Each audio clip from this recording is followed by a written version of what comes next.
పెట్టడం అవి చేయకండే అని ముందే కొడుకు తండ్రికి చెప్పుకుంటాడు కదండి. అయినా ఇప్పుడు ఆ కొడుకు ఇన్స్పెక్షన్కి వస్తుంటే కారు వచ్చేసి కారు దిగిపోయి స్టేట్ లెవెల్ ఆఫీసర్ ఆయన ఇక్కడ ఉన్న ఆఫీసర్ గారు కూడా లేచి నిలబడి ఎదురొస్తే గబగబా ఆయన మెట్లెక్కి ఆఫీసులోకి వచ్చి ఇన్స్పెక్షన్కి లోపలికి వెళ్ళి ఒక్కొక్కరిని పిలుస్తూ ఆఫీస్ చూడడానికి బయటికి వస్తుంటే ఇన్నాళ్ళు తనతో మాట్లాడిన వాళ్ళు ఆయన్ని తనని చూస్తుంటే ఆ కొడుకు ఆ తండ్రి భావాలు ఎలా ఉంటాయండి? ఎంత ఆనందాన్ని పొందుతాడు. అబ్బా నా జన్మ ధన్యం, నా కొడుకు ఇంత అధికారి. అందరి దగ్గరికి వెళ్ళి పరిచయం చేసుకుంటూ ఆ కొడుకు ఒక్కొక్కరు ఆయనకి షేక్ హ్యాండ్ ఇచ్చి నమస్కారం పెట్టి, సార్ నా పేరు ఇది, నేను ఇది చూస్తుంటాను సార్ అంటుంటే అలా తండ్రి దాకా వెళ్ళి ఈ పిల్లవాడే తండ్రికి నమస్కారం చేసి ఏమీ అడగకుండా పక్క నుంచి వెళ్ళిపోయాడు అనుకోండి. అబ్బా ఏమి కొడుకుని కన్నావయ్యా, ఆయన వెళ్ళిపోగానే వచ్చి కౌగులించేసుకోరు ఈ తండ్రిని. నందీశ్వర శిలాదులు ఆ స్థితిని పొందారండి లోకంలో. ఆయన ప్రమదగణాల్లో ఒకడు, నందీశ్వరుడు ప్రమదగణాలకి అధిపతి. ఇద్దరు శంకర కింకరు. ఇది వాళ్ళ యొక్క గొప్పతనం. మీరు సృష్టిలో చూసారా ఇంత చిత్రం? ఇది నందికేశ్వరుడు యొక్క చరిత్ర. కనుక ఇప్పుడు ఇంకొక వరం ఇచ్చేవాడు నందీశ్వరుడితో, ఎప్పుడైనా ఎక్కడైనా నువ్వు వెళ్ళి ఉంటే నేను అక్కడికి వచ్చేసి ఉంటాను. కాబట్టి నందీశ్వరుడు ఉంటే ఎవరుంటారు? శివుడు ఉంటాడు. నేను ఎక్కడైనా ఉంటే నువ్వు ఉంటావు.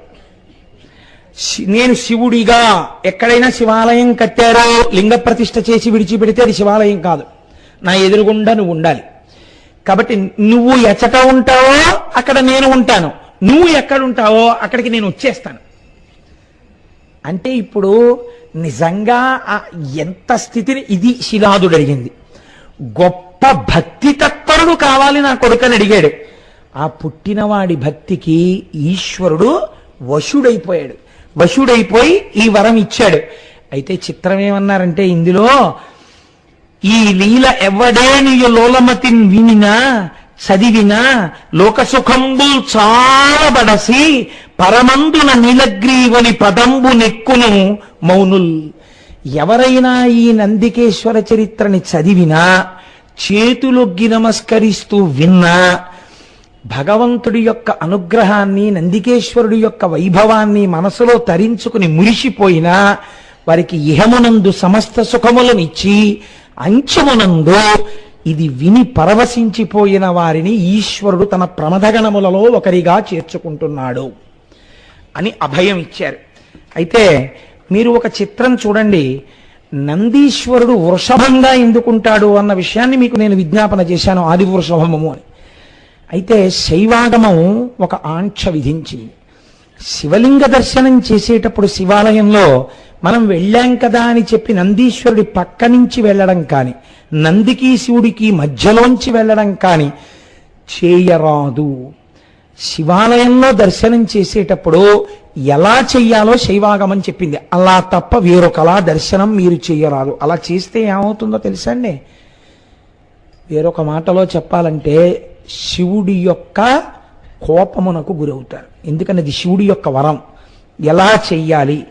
వృషస్య వృషణం స్పృష్ట్వా శృంగమధ్యే సదాశివం దృష్ట్వాక్షణం నరోయాతి కైలాసే శివ సన్నిధిం. తోక పక్కకి పడవేసి వృషణములు కనపడేటట్టుగా పడుకుని ఉంటుంది నందీశ్వరుడి యొక్క మూర్తి. ఎడమ చేతి బొటన వేల్ని, ఎడమ చేతి చూపుడు వేల్ని నంది యొక్క శృంగములు కొమ్ముల మీద వేసి, కుడి చేతితో ఆయన యొక్క వృషణములను పట్టుకుని 2 వేళ్ల మధ్యలోంచి శివలింగాన్ని చూస్తూ హరహర మహాదేవ శంభో శంకర అనాలి. ఇలా ఎవడన్నాడో వాడు కైలాసమునందు శంకరుణ్ణి దర్శనము చేసినటువంటి పుణ్యం వాడి ఖాతాలో వేస్తారు. కాబట్టి నందీశ్వరుడి యొక్క శృంగముల మధ్య నుండి తప్ప శివలింగ దర్శనము చేయరాదు. చాలా మంది తెలియక ఏం చేస్తుంటారో తెలుసా అండి? శివాలయంలోకి నంది పక్క నుంచి లోపలికి వెళ్ళిపోయి ఆ శివలింగానికి నందికి మధ్యలో నిలబడతారు. అటువంటప్పుడు ఎవరైనా ఆగమం తెలుసున్నవాడు నందీశ్వరుడి యొక్క శృంగముల మధ్యలోంచి చూసే ప్రయత్నం చేస్తే, అడ్డుగా నిలబడిన వాడి పృష్ఠభాగం కనబడితే వాడు ఖేదం పొందితే కొత్త పాపం కూడా వాడి ఖాతాలో పడుతుంది. అర్చకునకు తప్ప శివాలయములో శివలింగమునకు నందికి మధ్య తిరిగే అధికారము ఎవ్వరికీ లేదు. ఆయన నందీశ్వరుడు జీవుడికి సంకేతం, శివుడు బ్రహ్మమునకు సంకేతం. జీవబ్రహ్మల మధ్య భేదము చెప్పడం కానీ మధ్యలోకి వెళ్ళడం కానీ చేయరాదు. కాబట్టి ఎప్పుడూ అలా దర్శనం మాత్రం చెయ్యకూడదు. ఆ శృంగముల మధ్యలోంచి చూడాలి. ఒక్కసారి మాత్రం మినహాయింపు, ఎప్పుడు మినహాయింపు. ఆయనకి కవచం పెడతారు సాయంకాలం. కవచం అంటే అలంకారమైపోయినటువంటి మూర్తి, శివుడి యొక్క ఆ ఊర్ధ్వభాగం, వక్షస్థలం, శిరస్సు, చంద్రరేఖ, త్రిశూలం అన్నీ కనబడుతుంటాయి. ఆ కవచం తొడుగుతారు. అలా తొడిగి ఉంటే మాత్రం నంది శృంగములలోంచి చూడక్కర్లేదు. మీరు తిన్నగా శివదర్శనం చేయవచ్చు. శివదర్శనం ఇంకా అలా పెట్టిలేదు అంటే మీరు నందీశ్వరుడి యొక్క శృంగముల మధ్య నుంచే చూడాలి. అలా చూడడమే అంత అవసరమైతే అరటిపండు ముక్కలు పట్టుకెళ్ళి శివుడి ఆ నందీశ్వరుడి మూతికి రాసేయడం, కార్తీక దీపాలు పేరు చెప్పి నందీశ్వరుడి తోక కింద పెట్టేయడం, ఇవి ఎంత పాపభూయిష్టమైన పనులో మీరు ఆలోచించండి ఒక్కసారి. మనం చేసేటటువంటి పనులు పుణ్యం పేరుతో హద్దులేని పాపాలు చేస్తుంటాం. అలా చెయ్యకూడదు. మీరు ఇంకొకటి, ఎప్పుడైనా శివాలయం లోపలికి వెళ్ళి పూజ చేసుకోవాలనుకుంటే, మీరు శివాలయంలో ఏదైనా పూజకి ఇస్తున్నారనుకోండి, లోపలికి తిన్నగా వెళ్ళరాదు. శైవాగమం ఆంక్ష పెట్టింది. మీరు నందీశ్వరుడి శృంగములలోంచి శివలింగ దర్శనం చేసిన తరువాత ఆగి నందీశ్వరుడికి నమస్కరించి ఒక మాట చెప్పాలి. నందీశ్వర నమస్తుభ్యం సాంబానందప్రదాయక మహాదేవస్య సేవార్థం అనుజ్ఞాం దాతుమర్హసి అని అడగాలి. అయ్యా ఎవరు నువ్వు? నందీశ్వరా నమస్తుభ్యం, ఓ నందీశ్వరుడా నీకు నమస్కారం. సాంబానందప్రదాయక స అంబ, అంబతో కూడినటువంటి శంకరుడి వలన మాయందు ప్రవర్తించవలసినటువంటి ఆనందమునకు కారణభూతుడైనటువంటి వాడివి. మహాదేవస్య సేవార్థం, నేను మహాదేవుని యొక్క సేవ చేసుకోవాలని లోపలికి వెళ్ళాలనుకుంటున్నాను. అలా నేను సేవ చేసుకోవడానికి అనుజ్ఞాం దాతుమర్హసి, నాకు నీవు అనుజ్ఞను ఇయ్యవలసినది అని చెప్పి మీరు లోపలికెళ్ళి పూజ చేసుకోవాలంటే గోత్రనామాలతో ఇవ్వాలి తప్ప మీరు నందీశ్వరుని యొక్క అనుమతి లేకుండా శివాలయంలో పూజ చేయరాదు. ఈ నందీశ్వరుడు మీరు చూడండి, 4 పాదములతో చక్కగా అలా పడుకుని ఉంటాడు. ఆవిడ సభలో ఉన్నారో లేరో కానీ చాలా సంతోషం శర్మ గారు. శివుడు గురించి చెప్పేటప్పటికీ సుబ్రహ్మణ్యుడు వస్తుంటాడు. మనం ఈ సభలో ఉన్నారో లేరో నాకు తెలియదు అసలు. లేకపోతే ఆవిడ ఒకసారి మైక్ దగ్గరికి పిలిచి పాడమన్నారు. రాజీ గారు ఉన్నారేంటి ఎక్కడైనా?